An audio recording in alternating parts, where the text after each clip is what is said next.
Hello students, 100 KWS में आपका स्वागत है। आज से हम स्टार्ट करने वाले हैं बीएससी सेकेंड ईयर की फ़िज़िक्स के बारे में। और बीएससी सेकेंड ईयर में सबसे पहले जो हम फ़िज़िक्स पढ़ने वाले हैं ना, वो कौन सी है हमारे पास? इलेक्ट्रॉनिक्स है। कौन सी फ़िज़िक्स के बारे में पढ़ने वाले हैं हम? इलेक्ट्रॉनिक्स के बारे में। जितनी भी बीएससी सेकेंड ईयर में फ़िज़िक्स के बारे में हम डिस्कस करेंगे ना, उसकी एक एक कॉन्सेप्ट को पढ़ने वाले हैं हम, पूरा डिटेल में पढ़ने वाले हैं। और इलेक्ट्रॉनिक्स जो है ना, जैसा हमने फर्स्ट ईयर में भी पढ़ा था फ़िज़िक्स में कि जितनी भी फ़िज़िक्स की बुकें थी हमारे पास 3 हुआ करती थी। अब भी कितनी बुक्स है हमारे पास? 3 है। और ये जो 3 बुक है उनमें से एक बुक हमारे पास सबसे पहले कौन सी हमने डिस्कस करने के लिए स्टार्ट की है, वो है इलेक्ट्रॉनिक्स। इस इलेक्ट्रॉनिक्स में भी हमारे पास बीएससी सेकेंड ईयर में कितनी यूनिट्स है? 4 यूनिट हैं, 4 यूनिट है हमारे पास। Unit first, unit second, unit third और यूनिट फोर्थ। एक एक यूनिट के बारे में हम डिटेल में डिस्कस तो करेंगे ही करेंगे, बिल्कुल भी। पहले भी हम पढ़ चुके थे, करा था हमने पिछले साल भी। तो सबसे पहले हम किसकी बात करते हैं? सर्किट एनालिसिस के बारे में बात करते हैं, यानी कि क्या? परिपथ विश्लेषण। फर्स्ट यूनिट जो है हमारे पास वो कौन सी है? सर्किट एनालिसिस, यानी क्या? परिपथ विश्लेषण। और हम डिटेल में डिस्कस करेंगे किसके बारे में? फर्स्ट यूनिट के बारे में। तो स्टार्ट करते हैं बिना देर किए हुए। कौन सी यूनिट? यूनिट फर्स्ट, जिसका नाम क्या है हमारे पास? सर्किट एनालिसिस है। सर्किट एनालिसिस है, यानी क्या है? परिपथ विश्लेषण है। तो अब जब हम इलेक्ट्रॉनिक्स पढ़ने वाले हैं, बुक स्टार्ट करने वाले हैं, तो भैया एक एक चीज़ें पता होनी चाहिए। तो एक एक चीज़ें कैसे हम डिस्कस करने वाले हैं, कैसे स्टार्ट करने वाले हैं, ध्यान से देखनी है। सबसे पहले हम बात करने वाले हैं किसकी? एलिमेंट्स की, यानी कि क्या? अवयवों के बारे में डिस्कस करने वाले हैं। इलेक्ट्रॉनिक्स में एलिमेंट्स क्या होते हैं, अवयव क्या होते हैं। देखो, बहुत ही गजब चीज़ बताने वाला हूँ मैं। ये जो चीज़ है ना, ये हमने खूब देखी है। इसे क्या बोलते हैं हम? रेजिस्टर बोलते हैं, प्रतिरोध बोलते हैं। 12th क्लास में बहुत इनके साथ हमने खेला है ना। एक ये जो चीज़ होती है ना, ये है क्या? कैपेसिटर होता है, संधारित्र होता है। और देखो, एक और चीज़ लेके आया हूँ मैं। ये क्या है हमारे पास? इंडक्टर है, यानी प्रेरकत्व है क्या? एल। ये जो है ना, ये क्या कहलाते हैं हमारे पास? एलिमेंट्स कहलाते हैं, अवयव कहलाते हैं।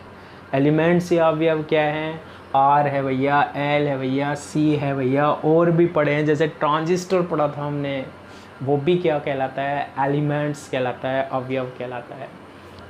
इसके बाद हम बात करते हैं, जो दूसरी टर्म की बात करते हैं, वो आता है हमारे पास सोर्स होते हैं, यानी कि स्रोत होते हैं। अब ये स्रोत और सोर्स होते क्या हैं भैया? तो हम डिस्कस करने वाले हैं किसके बारे में? सोर्स या स्रोत के बारे में। देखो, सोर्स और स्रोत क्या होते हैं? जो कि एनर्जी प्रोवाइड कराते हैं। क्या प्रोवाइड कराते हैं? एनर्जी प्रोवाइड कराते हैं, ऊर्जा प्रदान करते हैं ना, वो हमारे पास क्या कहते हैं? उन्हें हम सोर्स या स्रोत कहलाते हैं। अगर हम इलेक्ट्रॉनिक्स की बात करते हैं ना, तो यहाँ पर 2 तरीके के सोर्स और स्रोत पढ़ने वाले हैं। एक तो होता है हमारे पास क्या? Voltage source. ओ, वोल्टेज सोर्स तो हमने खूब देखा है, यानी वोल्टेज स्रोत। ये क्या होता है भाई? अरे, ये वोल्टेज स्रोत और वोल्टेज स्रोत है क्या? ये एक सेल ही है भैया। ये सेल क्या बोलते हैं? सेल को हम वोल्टेज सोर्स बोलते हैं, वोल्टेज स्रोत करता है। अब भाई ये करता क्या है? ये जो है ना, ये करंट फ्लो करा देता है भैया, धारा प्रवाहित करा देता है। ये मोबाइल होते हैं ना, मोबाइल में हमारे पास RCL लगे होते हैं, उसमें हमारे पास सोर्स या स्रोत लगे होते हैं। जैसे सेल लग गया हमारे पास, करंट फ्लो होने लग जाती है, वही गजब की चीज़ होने लग गई है ना। ऐसे ही हमारे पास और भी सोर्स या स्रोत होते हैं भैया। ये देखो, ये कौन सा सोर्स या स्रोत होता है? करंट सोर्स होता है, यानी कि क्या? धारा स्रोत होता है भैया। करंट सोर्स या धारा स्रोत क्या होता है? जो सीधी करंट या धारा हमारे पास क्या कर दे, प्रोवाइड करा दे, फ्लो करवा दे। ये इनके कारण क्या होती है, हमारे पास करंट या धारा प्रवाहित होती है। ये एनर्जी है, ये एनर्जी देते हैं, ये ऊर्जा देते हैं हम, इसलिए इन्हें क्या बोलते हैं, हम सोर्स बोलते हैं। बात करते हैं अब हम नेक्स्ट टर्म की, और नेक्स्ट टर्म जो है वो क्या है, हमारे पास नेटवर्क है, यानी कि क्या, जाल। ओहो, गजब की चीज़ आ गई, नेटवर्क। नेटवर्क क्या होता है, जाल क्या होता है। अभी मैंने बताया था तीन, एक तो हमारे पास आर होता है यानी रेजिस्टर या प्रतिरोध होता है, एक मैंने बताया था कि एल होता है, एल क्या होता है, इंडक्टर होता है, प्रेरकत्व होता है, और एक मैंने क्या बताया था, कैपेसिटर होता है, संधारित्र होता है। ये क्या होते हैं, हमारे पास एलिमेंट्स होते हैं, अवयव होते हैं। फिर हम बात करने वाले हैं अब किसकी, नेटवर्क या जाल की। नेटवर्क या जाल क्या होता है, कॉम्बिनेशन ऑफ एलिमेंट्स होता है, अवयवों का क्या होता है, संयोजन होता है। नेटवर्क क्या होता है, जाल क्या होता है, अवयवों का संयोजन होता है, कॉम्बिनेशन ऑफ एलिमेंट्स। जैसे मैंने ये क्या है, हमारे पास एक आर है, ये दूसरा आर है, ये हमारे पास क्या है, सी है, ये हमारे पास क्या है, एल है, ये हमारे पास भैया आर है। ये क्या बन गया, हमारे पास एक नेटवर्क बन गया, जाल बन गया। हाँ, मैंने क्या बोला था, नेटवर्क या जाल क्या होता है, कॉम्बिनेशन ऑफ एलिमेंट्स, यानी अवयवों का क्या, संयोजन। तो बहुत सारे देखो एलिमेंट्स या अवयवों को मैंने क्या कर दिया, जोड़ दिया, तो क्या बना दिया मैंने, जाल बना दिया, नेटवर्क बना दिया। ये जो नेटवर्क होता है ना, जाल होता है, ये भी 2 टाइप्स का होता है। ओ भाई साहब, गजब की चीज़ कर दी इसने। कितने टाइप्स की होती है, 2 टाइप्स की होती है।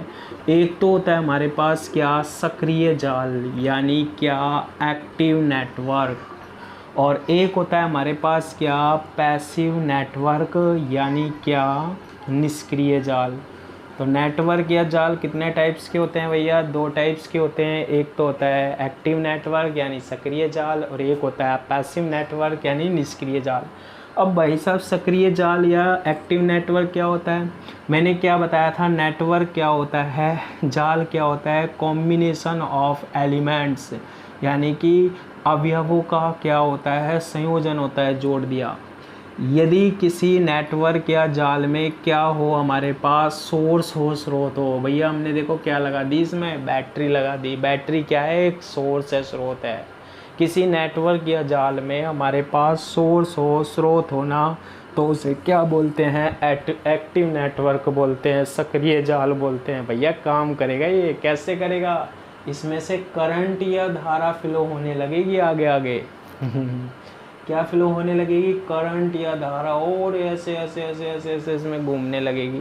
एक्टिव हो गया, ये काम करने लग गया। जबकि पैसिव नेटवर्क या निष्क्रिय जाल क्या होता है, ये एलिमेंट है, ये एलिमेंट है, ये अवयव है, ये अवयव है, भैया ये सारे के सारे हमने क्या जोड़ कर दिए, जोड़ दिए। ये सारे के सारे एलिमेंट्स या अवयव जोड़ दिए। कौन कौन से एलिमेंट्स या अवयव है इसमें, रेजिस्टर रेजिस्टर रेजिस्टर, प्रतिरोध प्रतिरोध प्रतिरोध का कॉम्बिनेशन या संयोजन कर दिया। अब क्या होगा, अब कुछ नहीं होगा भैया, ये जुड़े ही रहेंगे, ये काम ही नहीं कर रहा, क्योंकि इसमें क्या नहीं है, इसमें सोर्स नहीं है, स्रोत नहीं है, तो इसमें कुछ भी नहीं होगा। इसलिए इसे क्या बोलते हैं हम, पैसिव नेटवर्क बोलते हैं, यानी कि क्या, निष्क्रिय जाल बोलते हैं। ठीक है, तो ये आ रही है हमारे पास क्या, बेसिक क्या टर्म आ रही है, किसकी, इलेक्ट्रॉनिक्स की।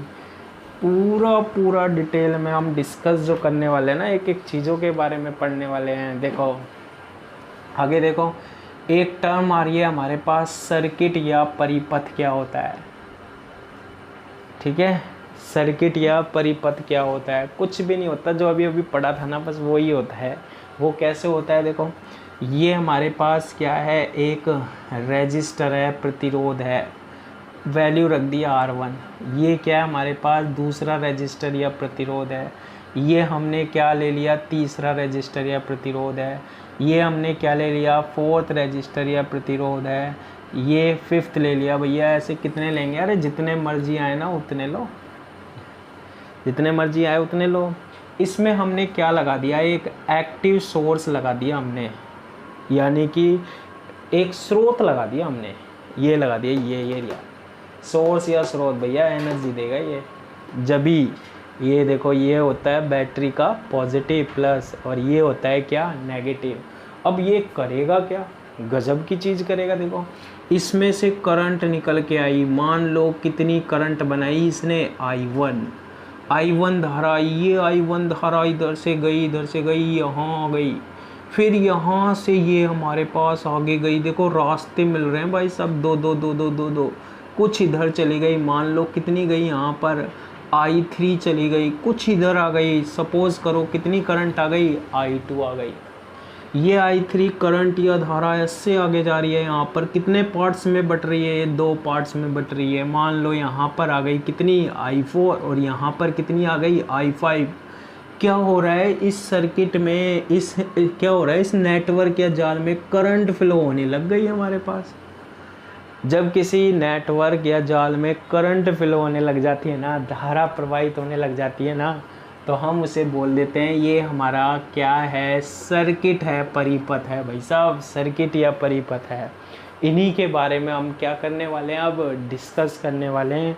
सर्किट क्या होते हैं, परिपथ क्या होते हैं। तो परिपथ या सर्किट की फर्स्ट डेफिनेशन जो हम बात करेंगे ना, वो ये ही याद रखनी है, जो ऐसा नेटवर्क या जाल जिसमें करंट या धारा फ्लो हो रही हो, प्रवाहित हो रही हो, उसे हम क्या बोलते हैं, सर्किट बोलते हैं, परिपथ बोलते हैं। ठीक है, देखो अब नेक्स्ट टर्म देखो, इसके बाद हम बात करते हैं किसकी, शाखा की या ब्रांच की। ये क्या चीज़ होती है भाई साहब, शाखा या ब्रांच क्या होती है। अरे बताएंगे यार, एक एक चीज़ बताएंगे। शाखा या ब्रांच में क्या होता है, सबसे पहले हम एक सर्किट या परिपथ ले लेते हैं। देखो कैसे, ये हमारे पास एक रेजिस्टर या प्रतिरोध है R1, ये हमारे पास एक रेजिस्टर है, प्रतिरोध है R2, ये हमारे पास रेजिस्टर या प्रतिरोध है R3, ये हमारे पास रेजिस्टर या प्रतिरोध है R4, एक और रेजिस्टर या प्रतिरोध ले लिया हमने R5। इसको हमने यहाँ से क्या कर दिया, जोड़ दिया, कनेक्ट कर दिया भाई साहब। और यहाँ क्या लगा दी मैंने, बैटरी लगा दी, क्या, प्लस और माइनस। क्या होने वाला है अब इसमें है, इसमें क्या होने वाला है, देखो करंट फ्लो होने वाली है। देखो ऐसे ये जो सेल है ना बैटरी, इसमें करंट या धारा प्रवाहित कराएगी। सपोज करो इसमें कितनी करंट या धारा जा रही है, I1 कितनी आ रही है, I1 होती है। करंट का एक चीज़ होती है भैया कि जैसे ही हमारे पास 2 रास्ते मिल जाते हैं ना, तो करंट जो होती है ना वो डिवाइड हो जाती है, बट जाती है। तो यहाँ से जैसे मान लो 10 एम्पियर की आ रही, तो कुछ इधर चली गई, कुछ इधर, जो इसमें गई वो वाली करंट या धारा क्या है, I2 है। जो इधर आ रही है वो करंट या धारा कौन सी है, I3 है। ये I2 ऐसे गई, आगे गई। यहाँ पर देखो क्या होने वाला है, करंट या धारा के साथ भैया 2 रास्ते मिल रहे हैं, कुछ इधर जा सकती है, कुछ इधर गई। यहाँ कितनी गई, मान लो I4 गई, और यहाँ पर कितनी करंट या धारा गई, I5 गई। और ऐसे ये जो सर्किट है ना, ये जो परिपथ है, उसमें करंट है ना फ्लो होने लग गई, धारा प्रवाहित होने लग गई, इसमें बहुत ही बढ़िया तरीके से हो रही है ना।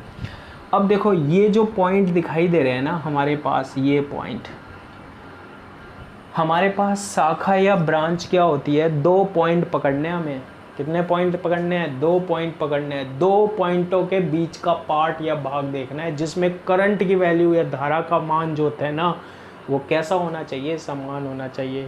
वही ब्रांच या शाखा मिलने वाली है। ब्रांच या शाखा क्या होती है, 2 पॉइंट लेंगे, 2 पॉइंट, कितने पॉइंट, 2 पॉइंट, 2 बिंदु लेंगे। 2 बिंदुओं के बीच का जो भाग होगा ना, पार्ट होगा ना, जिसमें करंट या धारा क्या होगी, सेम होगी, उसे ही हम क्या बोलते हैं, ब्रांच या शाखा बोलते हैं। भैया कैसे होती है, देखो ये पॉइंट A है, ये पॉइंट B है, ये पॉइंट C है, ये D है, मान लो ये E है, ये क्या है, F है। 2 पॉइंट ले लिए मैंने, A और B। ये 2 पॉइंट A और B, इन दोनों के बीच में देखो करंट की वैल्यू सेम है या नहीं है, धारा का मान सेम है या नहीं है, बिल्कुल है, सेम है। तो A B हमारे पास क्या है, एक ब्रांच है, शाखा है। 2 पॉइंटों के बीच का पार्ट या भाग जिसमें करंट या धारा की वैल्यू सेम रहती है। B और F देखो ये 2 पॉइंट है, ये बी एफ एक ब्रांच या शाखा होती है। क्यों होती है? क्योंकि इनके बीच में करंट या धारा की वैल्यू सेम रहती है भैया, चेंज नहीं हो रही। कितनी है इसमें? I3 है। ऐसे ही हमारे पास यहाँ पर देखो पॉइंट बी और पॉइंट सी है। पॉइंट बी और सी भी क्या है? एक ब्रांच है, शाखा है, क्योंकि इन दोनों पॉइंट्सों के बीच में जो करंट है हमारे पास, धारा है, उसकी वैल्यू भी कितनी है हमारे पास? सेम है। सेम कितनी है भैया? I2 ही है, और तो कुछ फ्लो हो ही नहीं रही, प्रवाहित नहीं हो रही। ऐसे ही ये देखो सी और डी है। सी और डी के बीच में भी करंट की वैल्यू केवल कितनी है? I5 है। तो सी और डी भी क्या है? एक ब्रांच या शाखा है। लेकिन अगर मैंने आपको 2 पॉइंट दे दिए, कौन सा? ए और सी। ए और ये सी, ओहो, ए एरिया सी एरिया, इन दोनों के बीच में क्या करंट या धारा की वैल्यू सेम है? नहीं है। देखो ए से बी बीच में पड़ रहा है, I1 आ रही है, बी से सी I2 आ रही है। ए और सी के बीच में क्या करंट की वैल्यू, धारा की वैल्यू सेम है? भैया नहीं है। नहीं है तो फिर ए और सी क्या नहीं हो सकती? एक ब्रांच नहीं हो सकती, एक शाखा नहीं हो सकती। तो ब्रांच या शाखा को हम कैसे एक्सप्लेन कर सकते हैं, कैसे समझा सकते हैं? 2 पॉइंट पकड़ लो भाई सब, सर्किट या परिपथ में पकड़ लिया। उन दोनों पॉइंटों के बीच में करंट या धारा की वैल्यू क्या होनी चाहिए? सेम होनी चाहिए, समान होनी चाहिए। तो हम बोल देंगे कि वो क्या है? एक ब्रांच है। जैसे कौन सी? A B, B F, B C, C D, ये सारी क्या है हमारे पास? ब्रांचेज हैं, यानी कि क्या हैं? शाखाएं हैं। ठीक है। इसके बाद हम बात करने वाले हैं नेक्स्ट टर्म की, और नेक्स्ट टर्म हमारा पास क्या है? नोड है। क्या है? नोड है। अब ये क्या चीज़ आ गई? देखो नोड जो होता है ना, वो पॉइंट होता है जहाँ पर आप देखने वाले हो कम से कम 3 ब्रांचेज या शाखाएं मिलने वाली हैं। कितनी ब्रांचेज या शाखा? कम से कम आप मेरी बात मानो ना, तो मिनिमम तो कम से कम कितनी ब्रांचेस देखोगे? 3 ब्रांचेस मिलने वाली है, जहाँ 3 ब्रांचें या 3 शाखा मिलेगी। नोड क्या होता है भैया? नोड क्या होता है? नोड वो पॉइंट होता है, वो बिंदु होता है जहाँ पर मिनिमम कितनी ब्रांचेस मिल रही होंगी, कितनी शाखा मिल रही होंगी? 3 मिल रही होंगी। ये देखो, ये एक ब्रांच या शाखा है क्योंकि इन दोनों के बीच में करंट या धारा की वैल्यू सेम है। ये एक ब्रांच या शाखा है क्योंकि इन दोनों के बीच में करंट या धारा की वैल्यू सेम है। BC भी एक ब्रांच या शाखा है क्योंकि इन दोनों के बीच में करंट की वैल्यू सेम है, जो कि I2 है। बीच में तो सेम ही है ना, I2 है ना यहाँ तक। ये एक ब्रांच हो गई, ये दूसरी ब्रांच हो गई, ये तीसरी ब्रांच हो गई, ये एक शाखा हो गई, ये दूसरी शाखा हो गई, ये तीसरी शाखा हो गई। तो ये जो पॉइंट B है ना, ये पॉइंट B हमारा क्या कहलाएगा? नोड B क्या कहलाएगा हमारे पास? मतलब बिंदु B क्या कहलाएगा? नोड कहलाएगा भैया।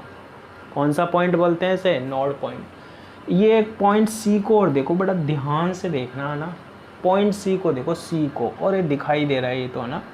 इसमें कितनी ब्रांचें आ रही है? एक ब्रांच या शाखा ये है, एक ब्रांच या शाखा ये है, एक ब्रांच या शाखा ये है। तो इस पॉइंट पर कितनी ब्रांच या शाखा आ रही है हमारे पास? 3। 1, 2 और 3 आ रही है। तो ये पॉइंट जो है ना, पॉइंट C, ये भी हमारा कौन सा पॉइंट कहलाएगा? नोड पॉइंट कहलाएगा। नोड पॉइंट की डेफिनेशन क्या है? नोड पॉइंट की डेफिनेशन क्या है? जहाँ पर हमारे पास क्या मिल रही होंगी? ब्रांचेज या शाखाएं मिल रही होंगी, और कम से कम कितनी ब्रांचेज या शाखाएं मिलनी चाहिए? वहाँ पर होगी मिनिमम कितनी? 3 तो होनी चाहिए भाई साहब। 3 से कम नहीं काम चलेगा ना, 3 तो होनी चाहिए।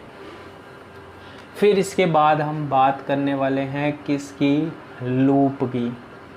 ओहो, गजब की चीज़ आ गई ये लूप। ये लूप ही घुमाता रहेगा हमें, है ना, पूरी इलेक्ट्रॉनिक्स में। देखो ये लूप क्या होता है? ये हमारे पास क्या है? एक एलिमेंट या अवयव है, रेजिस्टर है, प्रतिरोध है। ये भी रेजिस्टर और प्रतिरोध है R2, ये भी रेजिस्टर या प्रतिरोध है R3, ये भी रेजिस्टर या प्रतिरोध है R4। ये सारे एलिमेंट्स या अवयव हैं, और ये रेजिस्टर का बनाया है मैंने सर्किट, है ना। इसमें L भी हो सकता था, C भी हो सकता था, लेकिन सिलेबस में जो हम डिस्कस करने वाले हैं वो केवल कौन सा है? रेजिस्टर या प्रतिरोध वाले ही हैं। तो ये हमारे पास क्या हो गया? ये कॉम्बिनेशन हो गया, संयोजन हो गया RR वालों का ना। ये क्या बन गया? एक नेटवर्क बन गया, जाल बन गया। इसमें हमने क्या लगा दिया? एक सेल लगा दिया। किसको यूज़ में ले लिया हमने, इसमें एक सेल को यूज़ में ले लिया। अब यहाँ पर देखो कि इसके कारण करंट या धारा फ्लो होगी, ये ऐसे करंट फ्लो हुई, सपोज करो कितनी करंट या धारा फ्लो हुई, I1 यहाँ कट दो पार्ट्स में बट गई, ये गई I2, ये गई I3, ये I3 आगे गई, ये कितने पार्ट्स में बट गई, ये गई I4 और ये गई कितनी I5। करंट को जैसे जैसे रास्ते मिलते हैं ना वैसे वैसे वो जाने लग जाती है भाई साहब, ठीक है। तो लूप क्या होते हैं, ये देखो ये जो ये क्लोज पाथ दिखाई दे रहे हैं, ये बंद पथ, ये छोटे छोटे छोटे छोटे बंद पथ, पहला वाला ये एक लूप बोलते हैं इसको। दूसरा दिखाई दे रहा है, ये होता है हमारे पास सेकंड लूप हो गया, और ये क्या हो गया हमारे पास थर्ड लूप। लूप क्या होते हैं हमारे पास, क्लोज पाथ ही होते हैं, बंद पथ ही होते हैं। और देखने पर देखो पता लग रहा है ये फर्स्ट लूप हो गया, ये सेकेंड लूप हो गया, और ये क्या हो गया थर्ड लूप हो गया। सर इसमें बताओ कितने लूप होंगे, अरे इसमें भी बता के जाएंगे हम यार। देखो इसमें कितने लूप होंगे भाई साहब, एक लूप तो ये हो गया और दूसरा लूप ये हो गया। तो इसमें कितने लूप हैं, ये हमारा एक नेटवर्क है, जाल है, इसमें करंट फ्लो होने लग जाएगी, धारा प्रवाहित होने लग जाएगी, वो तो हमें करानी पड़ेगी। फिर इसे क्या बोलते हैं हम, सर्किट बोलते हैं। इसमें कितने लूप हैं, दो लूप हैं, लूप फर्स्ट हो गया और लूप सेकंड हो गया। सर एक और बताओ, चलो एक और देखो, ये क्या है हमारे पास एक सेल है, इसमें रेजिस्टर या प्रतिरोध कौन सा है, R1 है, इसमें रेजिस्टर या प्रतिरोध कौन सा है, R2 है। अब बताओ कितने लूप हैं भैया, ये लूप हो गया कितना, एक लूप। ये हमारे पास सर्किट या परिपथ है जिसमें कितने लूप्स हैं, एक दो तीन लूप्स हैं। इसमें कितने लूप हैं, एक और दो लूप हैं। और इसमें कितने लूप हैं भाई साहब, गजब की चीज़ बता दी है ना, कितने लूप हैं इसमें, एक लूप है, ठीक है। ये कौन सी टर्म है हमारे पास, बेसिक टर्म है किसकी, इलेक्ट्रॉनिक्स की। अब क्या पढ़ने वाले हैं, देखो अब गजब की चीज़ बताने वाला हूँ आगे, है ना। क्या, combination of resistors, combination of resistors यानी क्या, प्रतिरोधों का संयोजन। कॉम्बिनेशन ऑफ रेजिस्टर यानी क्या, प्रतिरोधों का संयोजन। देखो रेजिस्टर का संयोजन, कॉम्बिनेशन ऑफ रेजिस्टर और प्रतिरोधों का संयोजन कैसे करेंगे, अरे भाई साहब जोड़ेंगे। कैसे जोड़ेंगे, दो तरीके के होते हैं, खूब पढ़ा है हमने। एक तो होता है क्या, श्रेणी क्रम संयोजन। एक तो क्या होता है, श्रेणी क्रम संयोजन यानी क्या, सीरीज कॉम्बिनेशन होता है। और एक होता है हमारे पास क्या, एक होता है हमारे पास समांतर क्रम संयोजन होता है, यानी क्या, पैरेलल कॉम्बिनेशन होता है। कौन सा होता है, पैरेलल कॉम्बिनेशन होता है। सबसे पहले हम बात करने वाले हैं किसकी, सीरीज कॉम्बिनेशन की, यानी श्रेणी क्रम संयोजन में ये क्या होते हैं। देखो ये एक रेजिस्टर है, प्रतिरोध है, कौन सा है, R1 है। ये दूसरा रेजिस्टर या प्रतिरोध है, कौन सा है, R2 है। और ये तीसरा रेजिस्टर या प्रतिरोध है, कौन सा है, R3 है। तीन गजब के प्रतिरोध या रेजिस्टर आ गए। गजब वाली तो बात ही नहीं है भाई, सीधी सीधी है। हमने कितने रेजिस्टर या प्रतिरोध ले लिए, तीन।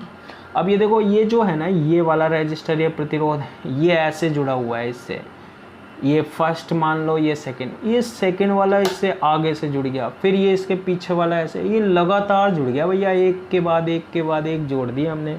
कितने रजिस्टर या प्रतिरोध जोड़ दिए, तीन जोड़ दिए।